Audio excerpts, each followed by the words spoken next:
Ei, pessoal, tô zoando não. Isso aqui é um assalto. Vamos passando tudinho. Cala a boca aí, malandro chinfrim. Aqui já tem bandido demais assaltando. Vaza, vaza! Oxe, concorrência é fogo. Armaria amanhã não.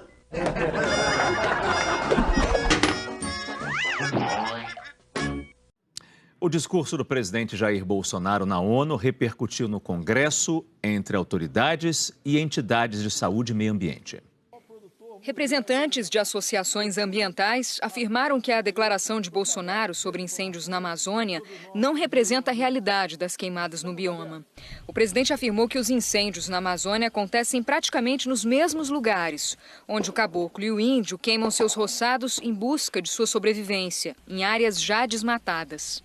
A distribuição das terras indígenas na Amazônia, elas representam cerca de 1/4, né, da região, 25% da região. Mas o número de focos de calor que ocorreram dentro desses territórios foi somente 7%. Então, os indígenas estão longe de representar o principal foco de calor ou de queimadas na região. O Instituto Socioambiental também criticou a responsabilização das comunidades indígenas pelos incêndios. É um absurdo culpar comunidades indígenas e caboclos da região amazônica pelo fogo na abertura de suas roças.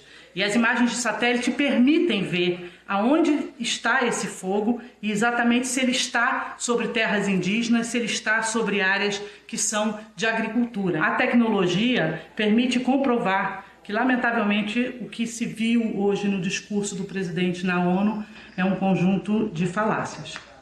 A WWF Brasil também divulgou uma nota dizendo: ouvir a palavra verdade no início de uma fala cheia de acusações infundadas e ilações sem base científica não condiz com o papel de um chefe de Estado. Declarar que as queimadas são provocadas pelos índios e caboclos é a maior delas, como um roteiro de ficção. O Greenpeace criticou ainda a afirmação de Bolsonaro de que as queimadas no Pantanal são consequências inevitáveis da alta temperatura local, somada ao acúmulo de massa orgânica. O fogo no Pantanal ele não é natural, ele tem origem humana.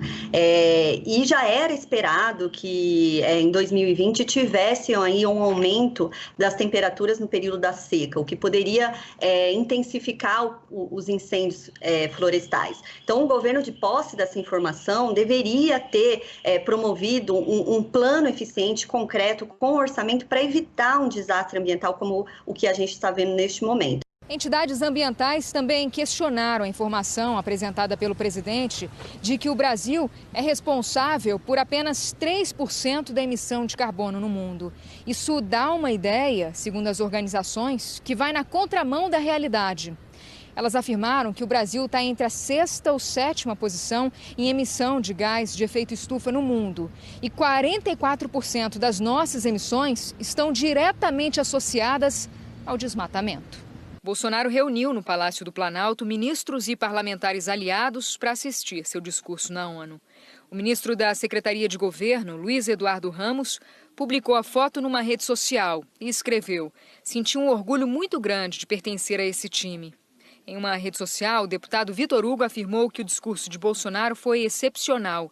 Defendeu nossas visões e posicionamentos, mostrou as ações do Brasil contra a Covid-19, reforçou nossa preocupação com o meio ambiente sem desconsiderar o fator econômico. Falou de liberdade, paz e democracia. Pouco depois, o vice-presidente Hamilton Mourão, que comanda o Conselho Nacional da Amazônia Legal, fez uma avaliação geral da fala de Bolsonaro. O presidente abordou todos os pontos aí que são pontos mais polêmicos do momento que nós estamos vivendo aí nas relações internacionais e na situação interna do nosso país, de forma bem clara, bem até didática, está seguindo ali a toada dos demais discursos aí que estão sendo colocados. Mourão foi questionado sobre a declaração do presidente de que índios e caboclos são os responsáveis por incêndios na floresta. Na realidade, você tem hoje de áreas que foram desmatadas em torno de 2/3 dos incêndios. 1/3 é a área recentemente desmatada. Perguntado se está correto atribuir a responsabilidade somente a índios e caboclos, Mourão não quis comentar. Aí é questão do presidente, tem os dados dele ali, então eu não comento isso aí.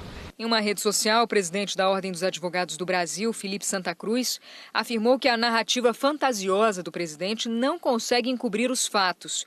Os índices de incêndio na Amazônia e no Pantanal são recordes, segundo dados do INPE. Houve desmonte dos órgãos de fiscalização ambientais e de políticas públicas de preservação dos biomas. O discurso também repercutiu entre parlamentares no Congresso. O senador Rogério Carvalho, o líder do PT no Senado, disse que mais uma vez Bolsonaro coloca o Brasil em um grande vexame internacional em seu discurso mentiroso na Assembleia Geral da ONU. Também houve críticas à fala de Bolsonaro sobre o combate à pandemia no país. No discurso, o presidente voltou a afirmar que, por decisão judicial, todas as medidas de isolamento e restrições de liberdade foram delegadas a cada um dos 27 governadores e que, ao presidente da República, coube o envio de recursos e meios a todo o país. Em nota, o Conselho Nacional de Secretários Estaduais de Saúde disse que faltou uma coordenação nacional. A resposta efetiva a uma crise sanitária deveria se dar, como ocorreu em outros países, com uma coordenação articulada que envolva a prevenção e o controle da doença nos 3 níveis da federação.